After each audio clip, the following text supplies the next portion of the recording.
It is good to be once again in the house of the Lord. Thank you for being here with us on a good Wednesday, and I am excited because as I've been studying this week for our lesson today, it's been beating me up all week, so I figured I'd pass the pain around for us all. So I am excited about what God is going to share with us this evening. All right. So let's jump on into it.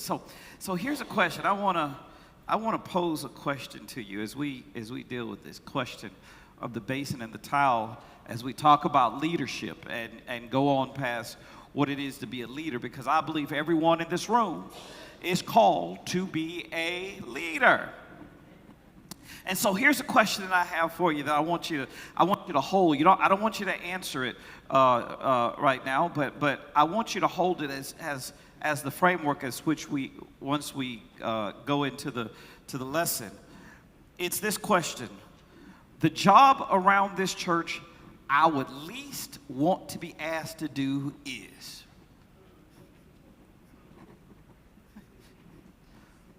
The job around this church that I would least want to be asked to do is. And as I was thinking about that, I thought back to my pastor, Pastor Jenkins. And out of all the school I've been to and all the conferences I've been to about theology and all of these things, out of all those things that I've been to, I asked myself, what is the one lesson, what's the most important lesson that I've learned in this space? And he taught it to me. He taught me a very vital lesson.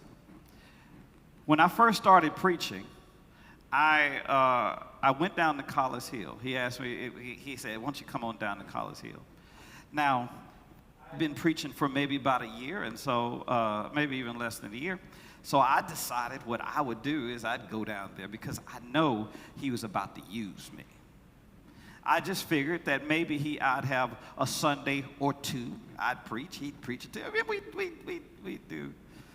do what we do, right? And so I get down there and say, Pastor, what do you want me to do? Thinking, which Sunday do you really want? That was the question I was really asking.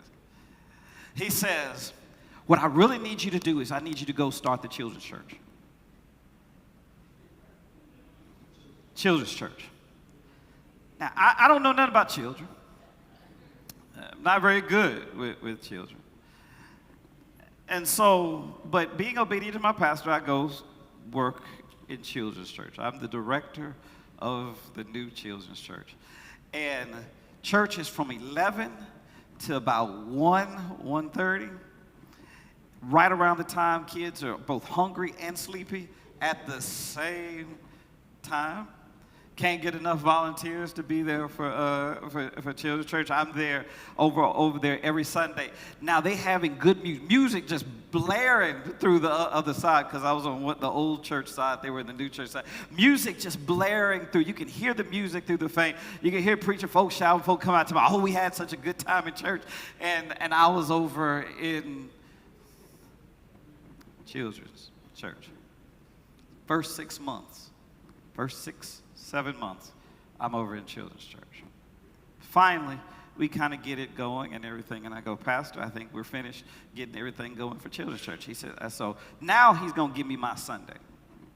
He said, okay, now what I need you to do is I need you to go organize the ushers. I don't know nothing about ushers. Farm Haven, you knew all 10 people that were there, and so it's like, usher, I don't know anything about ushers, but started studying it and reading it, trying to figure out the ushers and stuff like that. It took about 3 months. We got some of the ushers, greeters. We started doing the parking lot ministry. We were outside the parking lot ministry. We started getting the little yellow jackets, trying to figure out how we had more parking lots than we did cars. But while we had a parking lot ministry, we were just doing what we were supposed to do, right? Finally, we kind of get that up. I said, now, Pastor, what do we do? The evangelism team. I need the evangelism team done. I said, evangelism team? I don't know anything about that either. And so we get the book, we start teaching on Wednesday nights, with a few folk who were interested in evangelism, ain't but about 5 of us. We're going door to door, trying to go up and down the neighborhoods, do evangelism and all of this other stuff. We work on that, and I said, well, Pastor, while I'm doing that, what else do what else you need to do? Because now he's going to give me my Sunday. And he says, now I need you to help organize the choirs.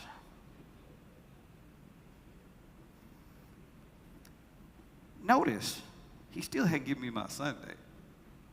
And in the 2 years that I was there, he never did give me a regular Sunday to do that. I didn't understand until I started pastoring that after those 2 years. Because guess what Greater Mount Bethel needed? It needed a children's church. Guess who already knew how to do that? It needed some usher ministries. Guess who already knew how to do that? We needed to do evangelism. Guess who had already done that? And when we were organizing the choirs, guess who already done that? Because he knew something that I was too proud and arrogant to know. A good leader is not the one that is on the top. A good leader is the one that's on the least. That the top leader in the church should know and have put his hands or her hands on whatever it is in the church that needs to be done. So there should never be a thing that you say, I cannot do. Now, I didn't say I was any good at it. I said I was talented in it. But it was, what he was wringing out of me was arrogance and pride. His argument later on, after I told him about that, he said, he told me one time I was sitting on his couch, he said, you have almost all the gifts, I just needed to get one out you. I needed to get pride out of you. Because for a good elder, there is no such thing as something in the kingdom you cannot do. Now, I want you to keep that in mind as we read today's story, because I thought my pastor was brilliant, and he is, but he just took it out of the Bible. So let me read a story to you. John, the 13th chapter, verses 1 through 17.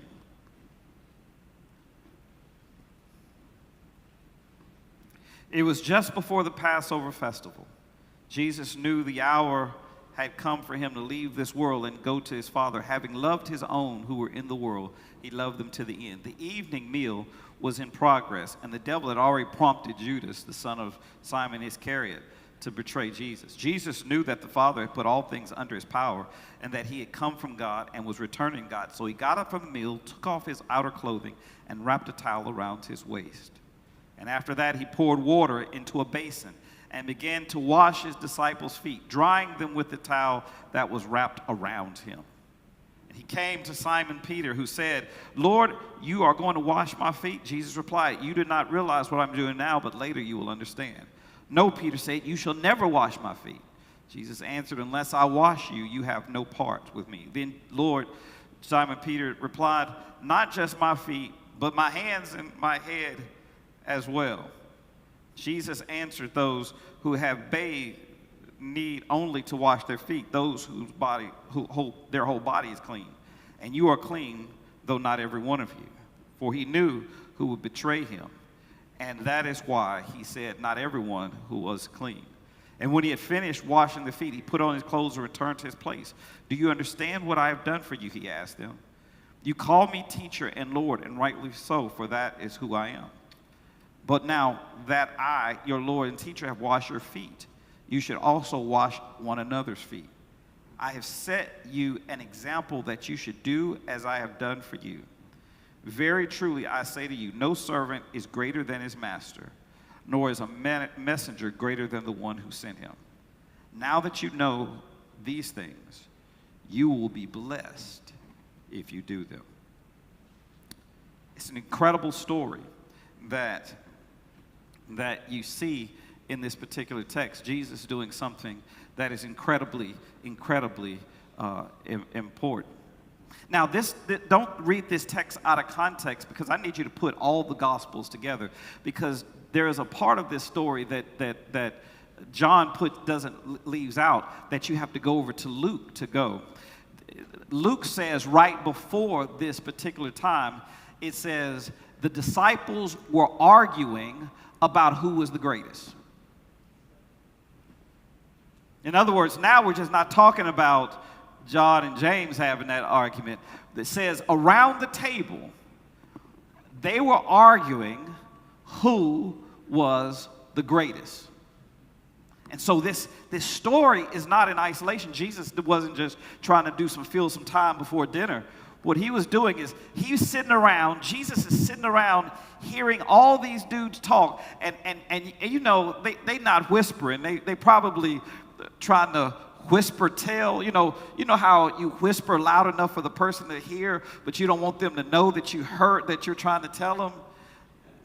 You know, it's this whisper telling thing. And so they were sitting up there. They were technically whispering, but Jesus is sitting there. He knows their heart. He knows them.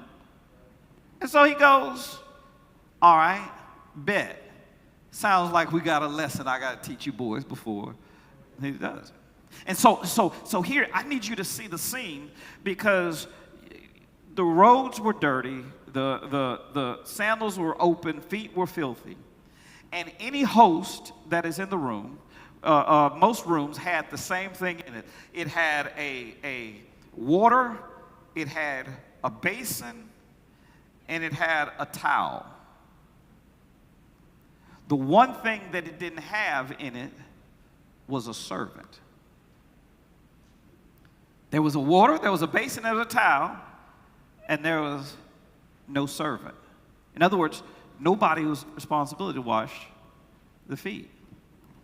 And all of these leaders walked into the room, dirty feet, and walked right by the water, the basin, and the towel.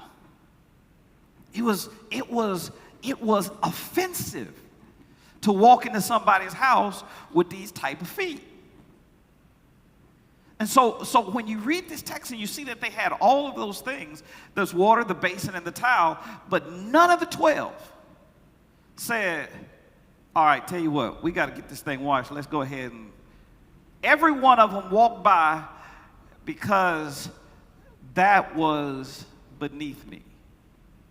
And yet they were sitting at the table arguing about who was the greatest. Do you see the setup Jesus is doing right here? Because Jesus is not going to let a good teaching moment pass by. That's not our God. And so now he starts to talk about teaching. And so there are 5 lessons that each one of those parts are going to tell us a little bit about teaching, about leadership, I want us to get into. So here's the first thing that I want you to understand is the timing. John 13:34 says, Jesus knew that the Father had put all things under his power, and that he had come from God and returned to God, so he got up from the meal. Okay? Notice, it seems like there's 2 different things, but be careful of the connecting words. I started loving connecting words a lot more as I was writing. He said Jesus knew that God had given him all power, and look at the word that he uses, so he got up from the meal. Not, period, he got up from the meal.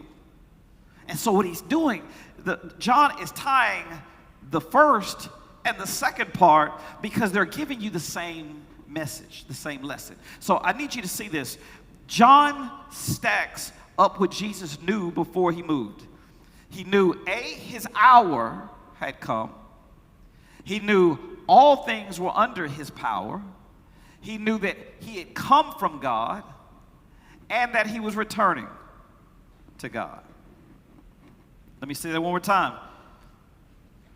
He knew that his hour had come. All things were under his power.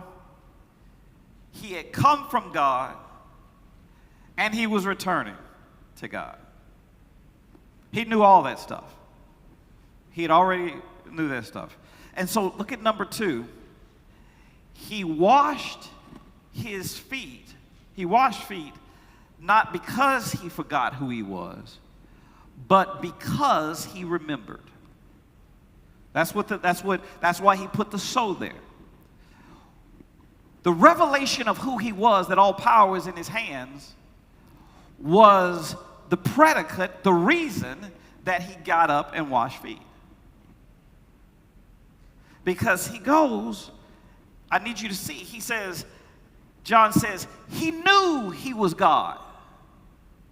He knew that God had put all power in his hands. So he got up. In other words, the reason he got up was because he knew. And here is something that I need you to see.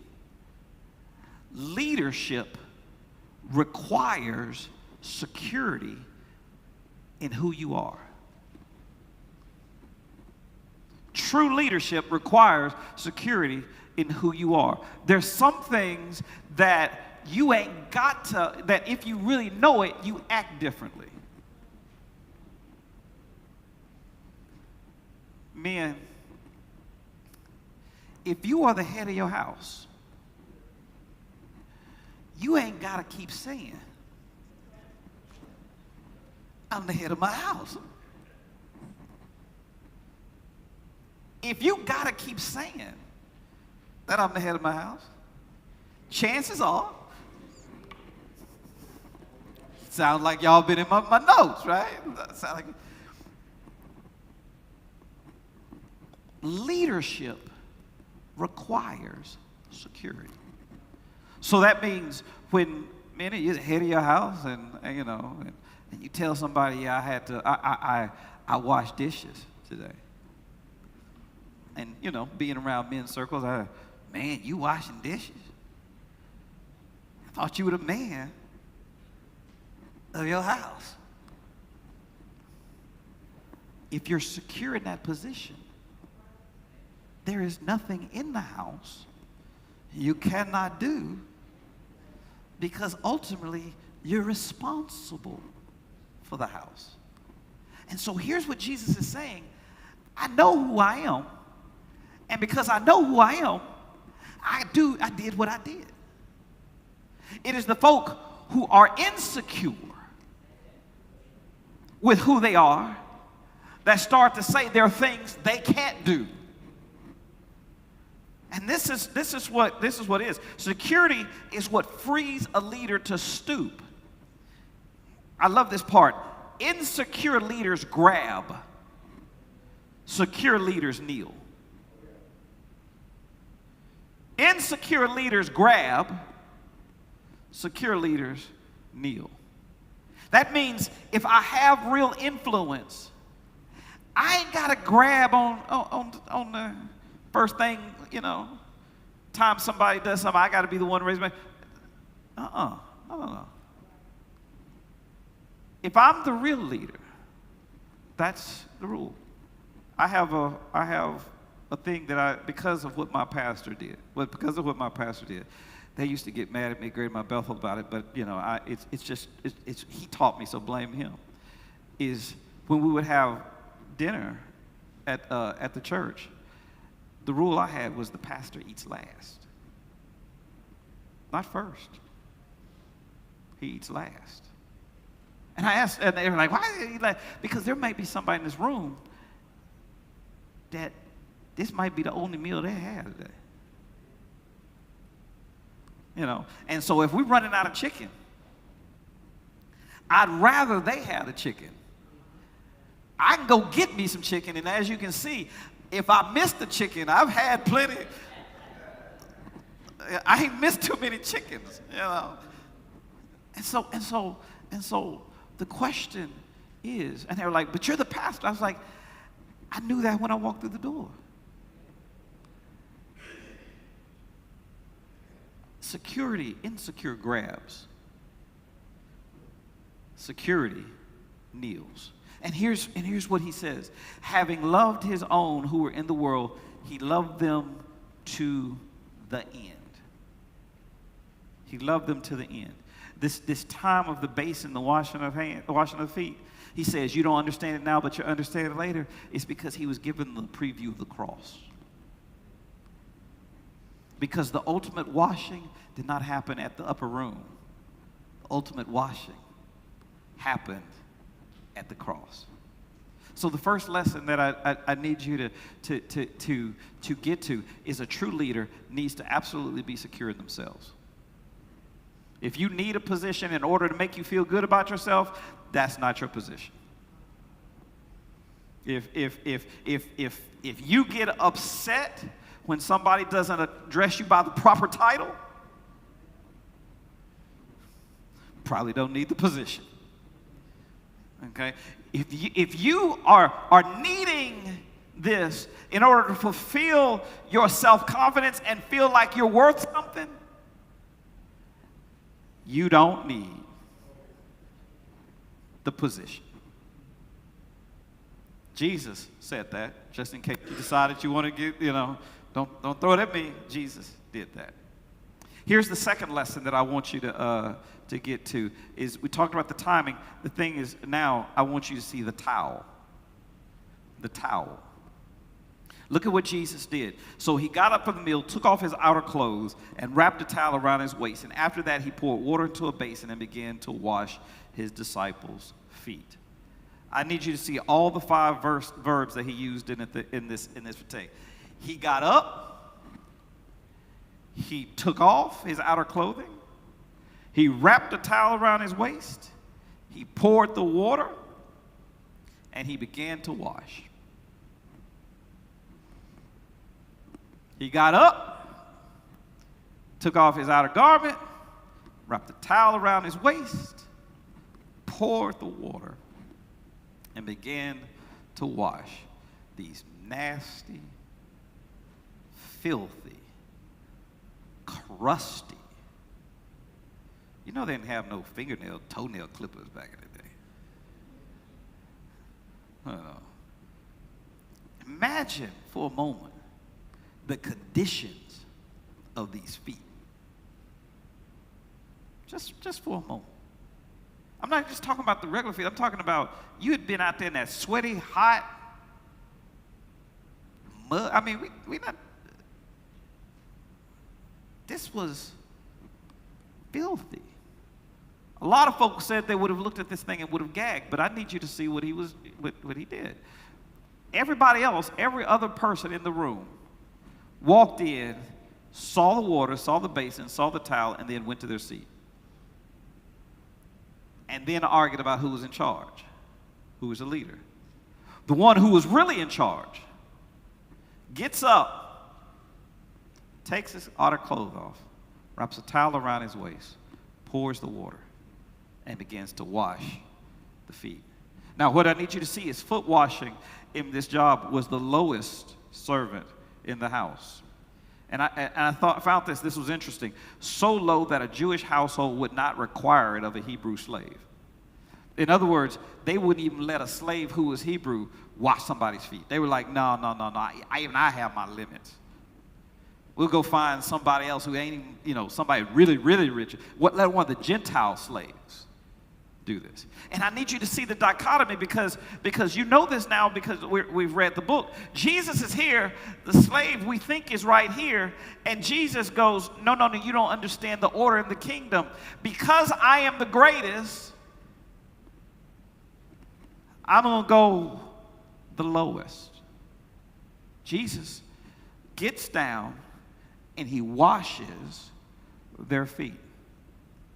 Here's the thing that I think that is probably the most condemning out of the whole thing is number 3.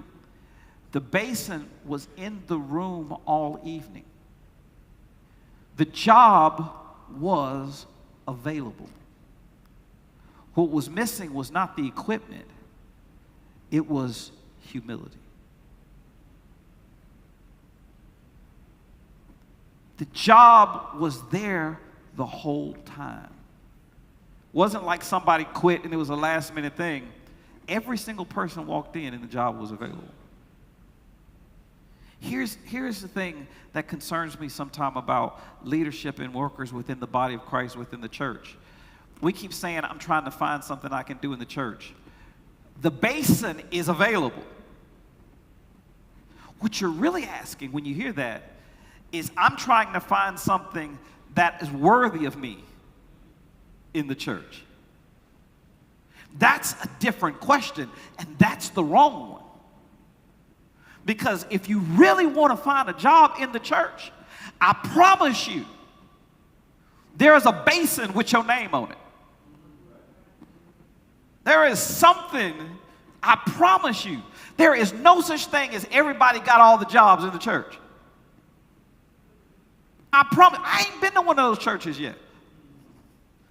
You know, I don't suspect I will get to one anytime soon.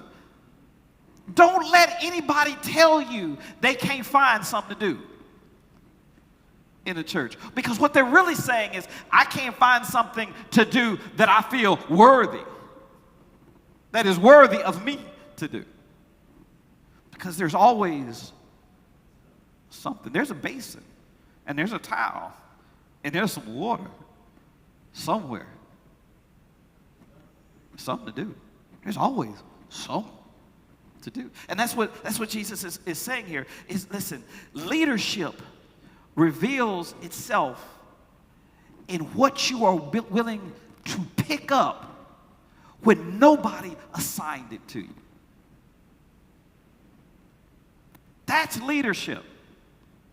What are you willing to pick up that nobody assigned, and even maybe worse, that nobody else wants to do? What basin? Here's the question that I ask of you to imagine and to think about and really challenge yourself is this. What is my towel? What's my basin of water? What do I walk by every single Sunday and I see the basin and I see the need and I walk right by it because I don't want to be bothered? What is it? My pastor told me, listen to what he did. On my way to the pulpit, he made me stop at the children's church, at the ushers, at the evangelists, because he says you can be no good up there if you're not good down here. That's the challenge that he gave me. What's my towel? What is so, I don't want to do that. And so I get to Greater Mount Bethel. I go on a mission trip to Honduras. It's not always easy, but it was there. The hardest one is the mission trip. The next one I went to was to Haiti. And Haiti was singularly the hardest place I've ever been to. It had no infrastructure. It was just hard.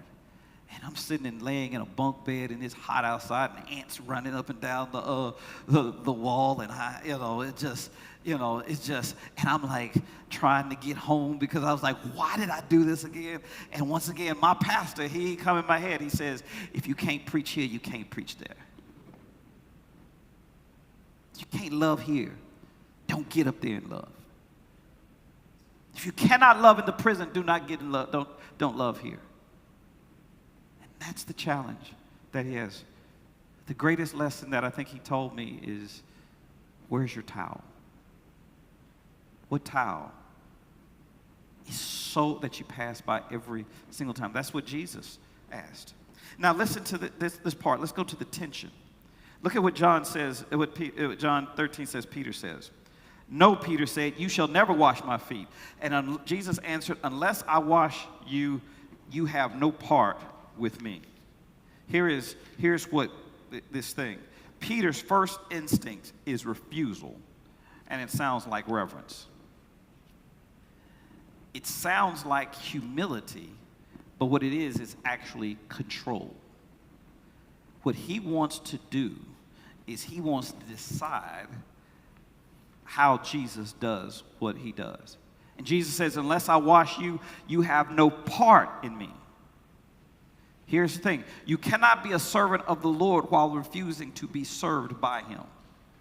And so Peter then overcorrects and says, well, hands and head as well. And so he swings from refusing everything to demanding everything. Extremes are easier than obedience. Here's what Peter, I think he's trying to tell us in this. A leader cannot get so arrogant as to think they can't be served. A leader cannot be so arrogant to think that they cannot be served. Matter of fact, one of the greatest evangelism tools that you will have in your arsenal, if y'all really, really, really want to get somebody, y'all, let me just tell you the key. If you really, really, really want to be a great evangelist, learn how to let unbelievers serve you.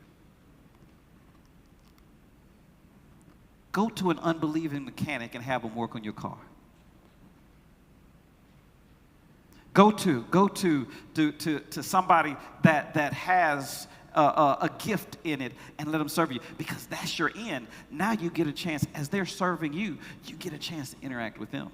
Most people believe that the Christians are here and they're here and they don't want to have any parts of it, because we walk around as if nobody can teach us or tell us anything. Nobody can correct us. Nobody can empower us. The minute the Lord called me, I don't need to learn nothing else. I am absolutely perfect. I don't need to sit and listen to nobody. In other words, Jesus, I can't allow you to serve me. He wasn't being reverent. He was being arrogant. It's like, Lord, I'm fine. I think the worst words that you'll ever hear a leader say is, I'm good. Be careful.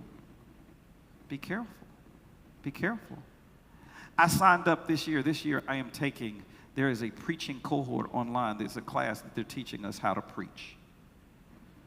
And I'm in there with some new guys who are just starting to preach, and they're going through some particular things. And it's like, how long have you been preaching? I said, I've been preaching about 18 years. And they go, why are you in this class? It's because in 18 years, I think I'm about 30% away. I think I got about 30%. I think I got the rest of my life to try to get the other 70. Because the minute you think you're great and can't be washed and can't learn anything, is the minute you're about 3 seconds away from failure. The minute you think you got it, the devil goes, okay, now I got you now. I got you now. Because now you start smelling yourself and you start believing that is. Some leaders can give for a decade and cannot receive for 5 minutes. It's not strength, that's pride. That's pride. Let's go into the teaching, because I was trying to get out of here at a decent number of time. John 13:12-13 says, do you understand what I've done for you, he asked. You call me teacher and Lord, and rightfully so, for that's who I am. Jesus does not leave the act to be admired. He explains it. Modeling it without teaching, getting remembered, is just as a nice gesture. And look at what he says. He says, you call me teacher and Lord, and rightly so, for that is who I am.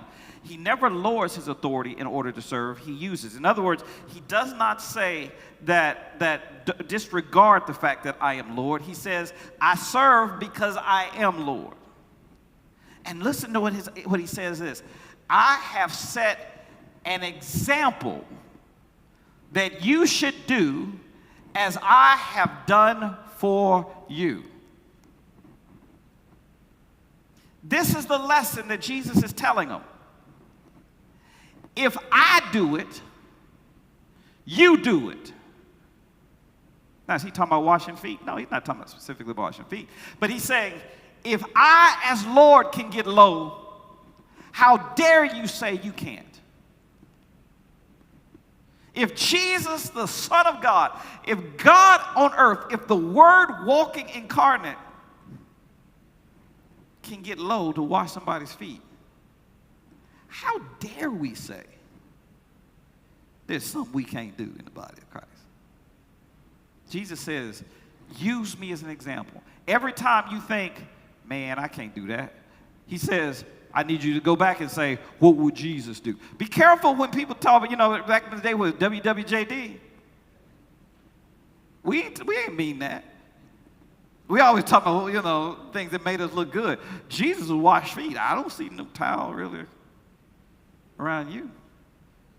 It requires us to have more than just the wristbands and the bumper stickers. It's what would Jesus do? And listen to what he says, the reason. No servant is greater than his master. And you are never above what your Lord was willing to do. If he was willing to do it, you should be willing to do it too. And listen to the best part about it. Can I tell you, Jesus gives us this great word that I need you to, I know you're not going to shout out. You're going to shout on the way home. I know you're going to shout on the way home. He says this, and you will be blessed if you do them. The blessing is not in the knowing, it's in the doing. Listen to what he says. The lower you get, the more blessed you are. You know, we always talk about, Lord, bless me, bless me. Lord, pour your blessings upon me, pour your blessings. He says, let me show you how you get the blessing. Get low. Could it be, church, that we are too high to be blessed? Could it be, God says, I can't bless you at that altitude. That if I bless you at altitude, you ain't got no more room to go up. He's saying, you will be blessed if you do it. Let me end with the last lesson, because I think it's something that we need to make sure we also understand too. John 13:2 says, the evening the meal was progressed, and the devil had already prompted Judas, the son of Simon Iscariot, to betray Jesus. Look at verse 2. Verse 5 tells us Jesus washed everyone's feet. He didn't wash 11 pairs of feet. He washed 12 pairs of feet. Y'all get that right there, what just happened? He knelt in front of the one man in the room who would betray him, and he washed his feet anyway. He served the man who would turn him in. New Blake Hill translation. He served his haters. He washed the feet of the man who would be the reason that he was going to die. He served, number 3, he served the one person there who would never thank him for it. I need you to hear that, what it is, because y'all, that's hard. Washing the feet of your Judas. Washing the feet of your Judas. He didn't thank him. And here it is. You will wash the feet. You will wash feet that walk out on you. Do it anyway. That's the Jesus model. That's the Jesus model. In other words, there are going to be people that you do go low for, and they will absolutely betray you. You will go out of your way to bless them, and they will turn around that next week and talk about you. Bless them anyway. You know good well when you went to their house, they didn't like you. Go anyway. They don't ever speak to me. Speak anyway. They don't ever give anything. You give anyway. They don't come to nothing. Invite them anyway. Because around your table might be a Judas, and you don't get to decide which one of them gets their feet washed or not. Not under the Jesus model, because I need you to see this. He says, serving people who deserve it is ordinary. Anybody can serve the people that are supposed to be served. That's not Christ-like. That's not Christ-like. Look at what he says. He says this. He says, serving people who do not is what makes it Christ-like. Who are you serving that you know in your heart don't deserve you to serve them? Who are you interacting with and blessing that you know good and well? They talked about you. They were the ones that spread all those rumors about you, and now you're supposed to go serve them? The devil is a liar. No. No. Matter of fact, that's the one you probably should wash first. It's probably one you should wash first. That's the part of leadership. If you are going to be a leader, there are going to be people who do not like your leadership. For whatever reason, just make sure that reason ain't you. For whatever reason, they're going to talk about you. If you decide you want to be a pastor, chances are when people talk about how much they love you out there, don't buy it all. Don't read your own press clippings. Somebody in the church is waiting on you to fail so they can say, you see, told you it wasn't going to work. And you know who they are. You ain't naive. You've been here long enough to know folk, right? I mean, y'all ain't naive. Y'all didn't just fall off the apple truck yesterday. Y'all know how things are. Y'all know where the divisions in this church are. We don't have to. Y'all know the cliques and the groups and the whatever. And y'all know how that stuff goes. Y'all been here longer than I've been here. Y'all know. Y'all looking at me with that tone of voice like that stuff don't happen in Sweet Rest. Okay, it don't happen in Sweet Rest. I'm talking to them other church folk. But here's what he's saying. If you're going to be a leader, you're going to have to be a leader for everybody. Your half of the family and the other half. The ones that in your friend group, and then the ones that are in your enemy group. You're the leader of all of them. Guess what? I'm the pastor of everybody. The one that says, I loved your sermon. The ones that said, you could have done better. I'm the pastor of both. The ones that said, I will follow you anywhere. And the other one that says, I ain't going nowhere. I'm the pastor of both. The one that tithes and the one that tips. We ain't got no tippers out here. I'm the pastor of both. If you're a Sunday school teacher, guess what? You're a Sunday school teacher of everybody in your classroom. Not just the ones that you like or show up every Sunday. You're the teacher of all of them. If you're a choir leader, guess what? You're the leader of the ones who can sing and... We don't have nothing about this, so that's a bad example. I apologize. We ain't got nothing but great singers out here. But do you see what I'm saying? You got to serve Judas just like you served Peter.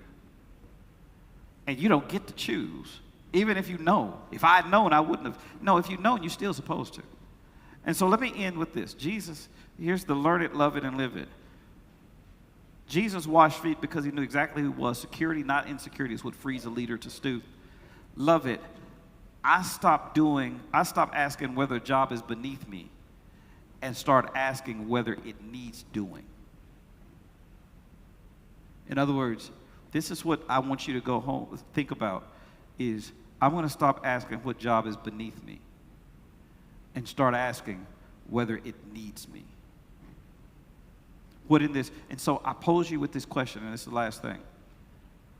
This week, I commit to doing one job in this church that nobody wants to do and nobody assigned me to do it. One thing. You know, one thing. You might walk by and say, every time I walk by, there's trash in this trash can. Guess what? Stop walking by. That mean go the other way around. That means do something about it. Do something about it. If you want to really practice Christ this week, if you really want to practice Christ, if you say, I really want to be Christ-like this week, I really want to go deep into Christ, I want that next level of Christ, guess what? The next level is not up. It's down. And if you can do that, where are you going to stretch to say, God, I thought it was beneath me, but I'm willing to go do it. And so I asked you the question I began the whole lesson with about the job in this church. The job in this church. The question I had for you is, the job around this church that I would least want to be asked to do is, and whatever that is, I need you to do it. And that's how we become better leaders. Any questions?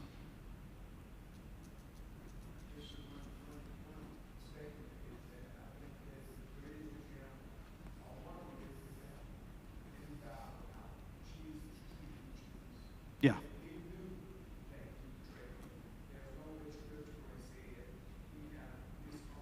Just this. Yes, nowhere in the Bible is he. Matter of fact, all the way up to the end, he treated Judas exactly like he treated all the other 11. Now the boys wanted to beat him down. And the boys. Now, if you read the book of Acts and some later on the thing, they didn't have kind words to say about him. But Jesus treated him just like the same way. Can we do that? It's hard. I mean, I'm not telling you, I'm not saying it, I'm not asking you that question because I need you to give me the holy answer. Yeah, of course. No, I mean, really. Are there some people that you know good and well that y'all got tension? There's some beef there. You don't like the way something, whatever it is. And you still serve one another. That's not easy, y'all. But that's what we're called to do. If you're going to be a leader. Now, if you say I'm just going to be a pew anchor, where I'm going to make sure the pews don't fly up, then yeah, probably not. It doesn't apply to you. But if you know God has called you to leadership, He's first called you to servantship, and that's how we do it. So thank you. Yes, Judas is the. All right. Well, let's get ready to get out. It's early. What is it? Something. It seems like the sun's out there. What kind of business? It must be the sun staying out later. That's all it is. But thank you for doing it. Yes, ma'am. Mm-hmm.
Yeah, you did it. You did. I was blessed.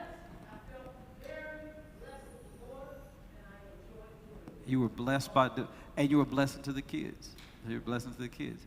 And that's a perfect example. There are things, you can say, well, I'm not any good at it. Well, right now, nobody's doing it. So that means your kinda is better than your none of, right? So You know, and you'd be surprised. You might be a little better off than what it is. And so, but and it also teaches something, because that's why I like to make sure service is out by about 12:30, because I know I got children's church back there. I remember what it was like back there. Right. All right, let's get ready to get out of here. Let's stand and let's get ready to be dismissed. Thank you once again, Mr. Chairman. Anything? All right.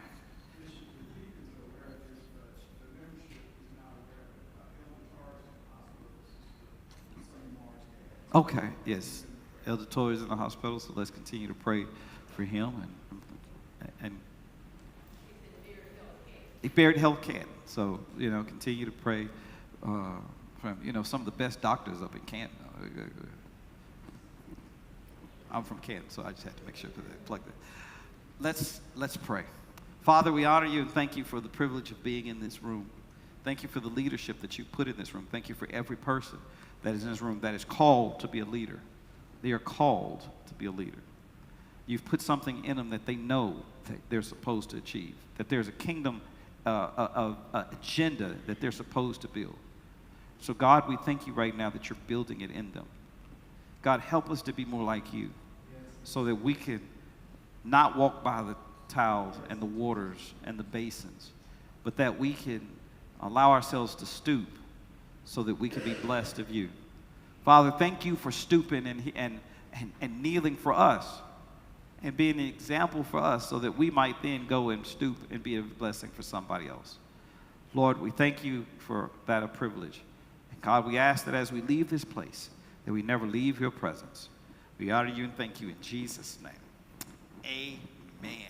Have a great evening. Enjoy the rest of the sun I gave you.